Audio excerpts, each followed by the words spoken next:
అరే అందరూ జాగ్రత్తగా ఉండండి. ఫ్యూచర్‌లో పాకిస్తాన్ అంట మన మీద అణుబాంబులు ఎయబోతుందంట. ఇది చెప్తుంది నేను గాదు. పాకిస్తాన్ ఫార్మర్ డిప్లొమాట్ అనమాట. ఇతని పేరు అబ్దుల్ బాసిత్. వినడానికే చాలా హాస్యాస్పదంగా ఉంది. పాకిస్తాన్ వచ్చేసి ఎంత కొట్టినా చావని పావనమాట. మనం ఎంత కొట్టినా గాని మళ్ళీ లేస్తా ఉంటది. మళ్ళీ కొట్టించుకుంటానే ఉంటది. రీసెంట్‌గా పాకిస్తాన్‌కి సంబంధించిన ఫార్మర్ డిప్లొమాట్ అబ్దుల్ బాసిత్ అయితే ఇటువంటి వ్యాఖ్యలు చేశాడు. ఈ రోజే చేశాడనమాట.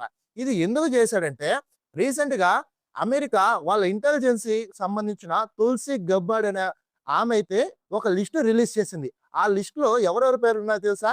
నార్మల్‌గా ఈ లిస్ట్‌లో ఎప్పుడు Russia, China, North Korea, Iran పేర్లయితే ఖచ్చితంగా ఉంటాయి. ప్రెజెంట్ అయితే పాకిస్తాన్ పేరు కూడా యాడ్ అయింది. ఇదే లిస్ట్ అంటే యూఎస్‌కి ఫ్యూచర్‌లో న్యూక్లియర్ థ్రెట్స్ ఉండే లిస్ట్‌నయితే రిలీజ్ చేశారనమాట. మనకు తెలుసు కదా! యూఎస్ ఇరాన్‌ని ఎందుకు అటాక్ చేస్తుంది? అటాక్ చేయడానికి కారణం వేరే ఉంది. కానీ యూఎస్ చెప్తున్న కారణం ఏంటి? ఇరా ఇరాను న్యూక్లియర్ ప్రోగ్రామింగ్ చేస్తుంది. అది నెక్స్ట్ యూఎస్‌కి, ఇజ్రాయెల్‌కి ప్రమాదం అని చేత అయితే యూఎస్ఏ అయితే అటాక్ చేస్తుందనమాట. ఇప్పుడు పాకిస్తాన్‌లో ఉండే న్యూక్స్ వల్ల అమెరికాకి థ్రెడ్ ఉంది అని ఈ లిస్ట్‌లో యాడ్ చేసింది. దీని ద్వారా మనం చూసినట్లయితే ఫ్యూచర్‌లో పాకిస్తాన్ మీద కూడా ఇజ్రాయెల్, యూఎస్ఏ అటాక్ చేసే అవకాశం ఉందన్నమాట.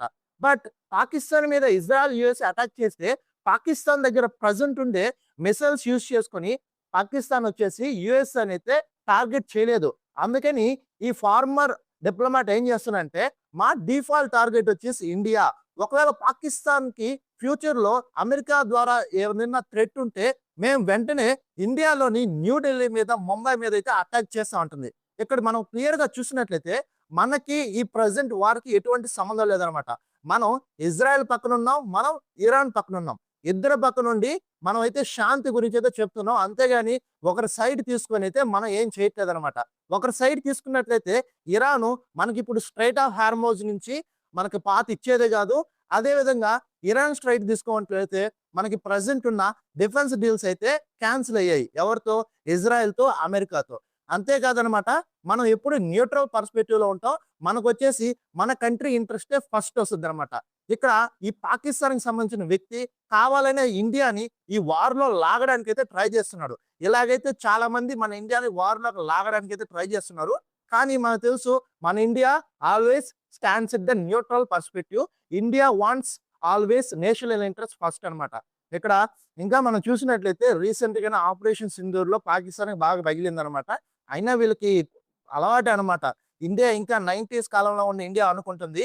ఇప్పుడు ఇండియా ప్రెజెంట్ డే ఇండియా వచ్చేసి ప్రపంచంలోనే one of the super power అనమాట. మిలిటరీ గానివ్వచ్చు, ఎయిర్ ఫోర్స్ గానివ్వచ్చు, నేవీ గానివ్వచ్చు. ఈ పాకిస్తాన్ మనతో కంపేర్ చేస్తే దేంట్లో కూడా సరితూగదు. కానీ వీళ్ళకేందంటే అప్పుడప్పుడు ఇలా బయటకొచ్చి ఇండియాని తిడితే గాని కడుపు నిండదనమాట. అంతేకాదు వీళ్ళని ఓల్డ్ మీడియా కవర్ చేయాలంటే ఇండియాని ఏదో ఒకటి అనాలి. అంతే గదా! సో, ఈ వీడియో గనుక మీకు నచ్చినట్లయితే దయచేసి మన వీడియోకి లైక్ చేసి ఈ ఛానెల్ సబ్స్క్రైబ్ చేసుకోండి. మీకు ఇంకా ఇలాంటి వీడియోస్ కావాలంటే కామెంట్ బాక్స్‌లో మెన్షన్ చేయండి. నేనైతే ఫ్యూచర్‌లో మీకోసం చేయడానికి రెడీగా ఉన్నాను. జై హింద్.